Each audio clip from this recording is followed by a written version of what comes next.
আল্লাহর কসম, আমরা উর্দু কিতাবে পড়ছি নবী সাল্লাল্লাহু আলাইহি ওয়াসাল্লাম উম্মতের আমলনামা দেখবেন, আর যখন দেখবেন আনিসুর রহমান 30 বছর সুদ খাইছে, আনিসুর রহমান বছরের পর বছর দিনের পর দিন ফজরের নামাজ পড়ে নাই, 5 ওয়াক্ত নামাজ পড়ে নাই, আনিসুর রহমান মৃত্যু পর্যন্ত কথায় কথায় গালি দিত, আনিসুর রহমান মৃত্যু পর্যন্ত উপার্জন করতে গিয়ে ওজনে কম দিত, হারাম খাইতো।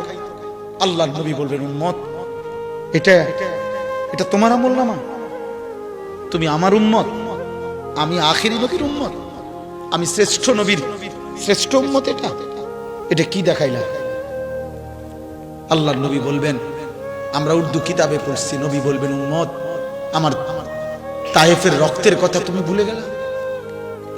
আমার তায়েফের রক্তের এই বিনিময়, আমার উহুদের দান দান শহীদ করা রক্তের এই বিনিময়, আমি 14 দিন পেটের ক্ষুধায় আমি 2টা পাথর বাঁধছিলাম, এর বিনিময় এটা? আমি সারা রাত দাঁড়িয়ে চোখের পানি ফেলছিলাম, আমার 2টা পা ফুলে ফুলে গেছে, এর বিনিময় এটা?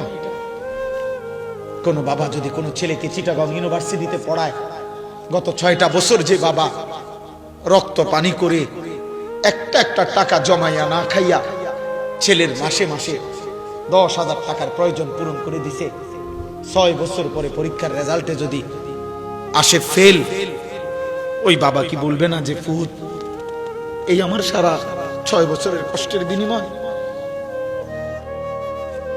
আমি আজকে 16 বছর ফুট বিদেশ করলাম, আমার একটা একটা টাকার পিছনে আমার ঘাম জড়িয়ে আছে, এর বিনিময় দিলা এটা কি? তো নবী সাল্লাল্লাহু আলাইহি ওয়াসাল্লাম উম্মতের আমলনামা দেখবে না? কথা বলেন না কেন? বলো না ভাইয়া। তো তুমি কেমনে দাঁড়াইলে? ফাকাইফা ইযা জিনা মিন কুল্লি উম্মাতিন বিশাহীদ ওয়া জিনা বিকা আলা হাউলা'i শাহীদা।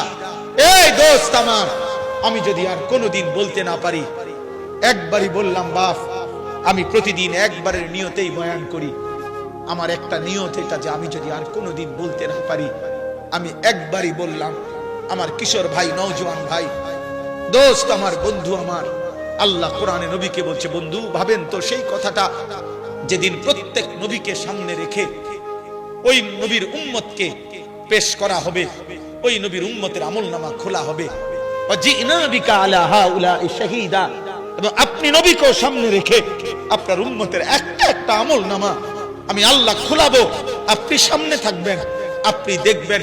আল্লাহর কসম বাপ, রব্বে কাবার কসম, আমি নিজে হাদিসে পড়ছি, রিয়াজুস সালিহিন ইমাম নববী রাহমাতুল্লাহর কিতাবে আছে, আল্লাহর নবীর এই কথাইটা, এই কথা, এই আয়াত সূরা নিসা কোরআনুল কারীমের 4 নম্বর সূরার 40 নম্বর আয়াত এটা।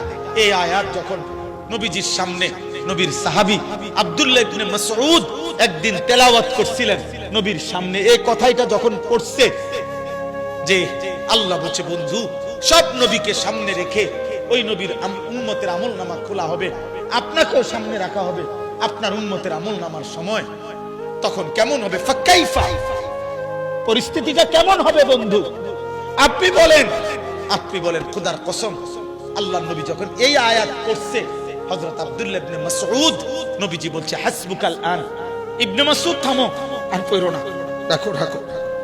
হযরত আব্দুল্লাহ ইবনে মাসউদ বলেন, আমি থেমে গেলাম, আমি আল্লাহ রাসূলের চেহারা মুবারকের দিকে তাকিয়ে দেখি, ফাইজা আইনাহু তাযরিফান, নবী তখন উম্মতের ভাবনায় অঝরে কাঁদতেছেন, হায় আমার উম্মত যদি আমার বেইজ্জতি করে।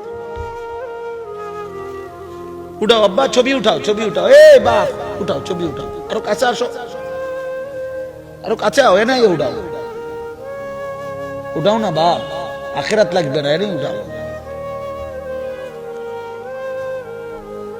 নবীজি তখন ভাবতেছিলেন এই কথা যে হায়, ফাইজা আইনাহু তাযরিফান, কাঁদতেছিলেন নবীজি, অঝরে কাঁদতেছিলেন।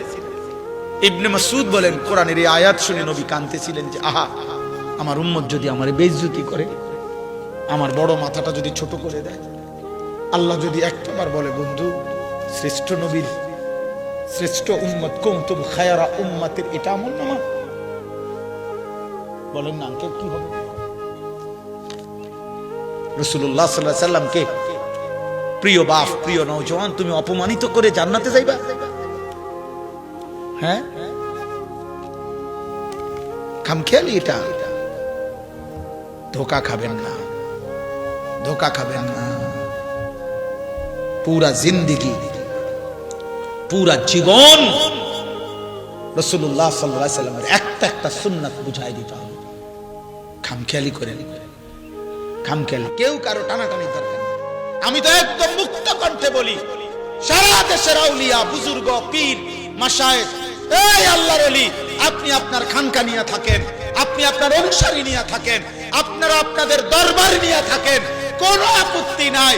শুধু আপনার অনুসারীকে, মুরিদকে রাসূলুল্লাহ সাল্লাল্লাহু আলাইহি সাল্লামের সুন্নাত অনুসরণ থেকে বিমুখ করেন না, তারে ধোঁকা দিয়েন না, তারে ধোঁকা দিয়েন না, তারে ধোঁকা দিয়েন না। নিজের কতটা খাবারের জন্য, নিজের একটা বিল্ডিং এর জন্য, দুনিয়ার জন্য কোন অনুসারীকে, কোন মুরিদকে রাসূলুল্লাহ সাল্লাল্লাহু আলাইহি সাল্লামের সুন্নাত অনুসরণ থেকে মাহরুম করবেন না। ভালোবাসার নামে ধোঁকা দিয়েন না। নবীর ভালোবাসা নবীর অনুসরণের মাধ্যমে হয়। অনুসরণবিহীন, ইত্তেবাবিহীন, আনুগত্যবিহীন খোদার কসম ভালোবাসা হয় না, হয় না, হয় না, হয় না, এটা হতে পারে না।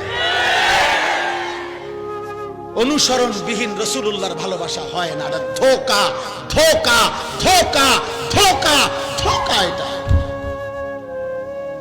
সুন্নাত বুঝাই দিতে হবে বেটা। আমনে আমনে জায়গা থাকেন, আমনে ও সবের মুরিদ বানাইয়া ফিকাফে বইরা আমি কুমিল্লা নিব, হ্যাঁ আমার কাম নাই। আমি নমস্কারই করতাম, কিতাম আমার কাম নাই, আমার কুমিল্লা মানুষের অভাব পড়ছে মিয়া। হ্যাঁ,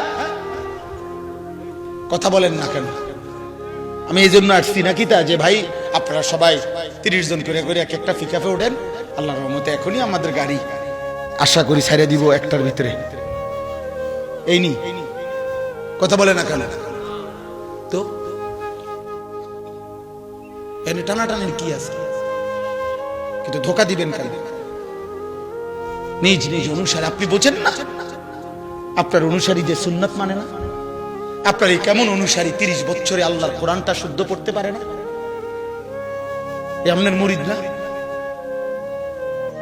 এই আপনার কেমন মুরিদ? আপনার 60 বছরের মুরিদ এখনো বিড়ি সিগারেট খায়। কথা বলে না কেন? এখনো মিসওয়াক করতে শিখে নাই। মিসওয়াক এটা কওমি মাদ্রাসার হুজুরগো আমল নাকি? কথা বলেন না কেন? এটা রাসূলুল্লাহ সাল্লাল্লাহু আলাইহি সাল্লামের সুন্নাত না কওমি হুজুরগো সুন্নাত? তো তাই দে, তাইলে না হেরা করছে দেখে আপনি করতেন না, এটা তো কথা না। এরাও তো ফাঙ্গাস খায়, আপনিও তো ফাঙ্গাস খান। এরাও তো তেলাপিয়া মাছ কিনে, আপনি তো কিনেন। অতএব বিভাজনের কি দরকার? সকলেই যার যার জায়গায় নিজ নিজ অনুসারীকে রাসূলুল্লাহ সাল্লাল্লাহু আলাইহি সাল্লামের সুন্নাতের উপর আল্লাহকে চিনান। আল্লাহ আমাদেরকে তৌফিক দান করেন, আল্লাহ আমাদেরকে কবুল করেন। আমার বাপ কোনোভাবেই আখিরাত নিয়ে ধোঁকা খাবে না। দোস্ত, দুনিয়া চলে যায়, কাইতেলেও দুনিয়া শেষ, শীতেলেও দুনিয়া শেষ। প্রতি রাত ভোর হয়ে যাবে আব্বা, বাসর রাতও ভোর হয়, ফাঁসির রাতও ভোর হয়। সুখের দুনিয়া শেষ হবে, দুঃখের দুনিয়াও শেষ হবে। রাজপ্রাসাদের অট্টালিকায় যে থাকে সেও মরে যাবে, জীর্ণ কুঠির কুড়ে ঘরে যে থাকে সেও মরে যাবে। জীবনে যে কোনোদিন সুখ দেখে নাই তারও মৃত্যু হবে, জীবনে যে কোনোদিন দুঃখ দেখে নাই তারও মৃত্যু হবে। সুখে যদি 900 বছরও কাটায় তবুও মরণ হবে, দুঃখে যদি 900 বছরও কাটায় মরণ হবে। তো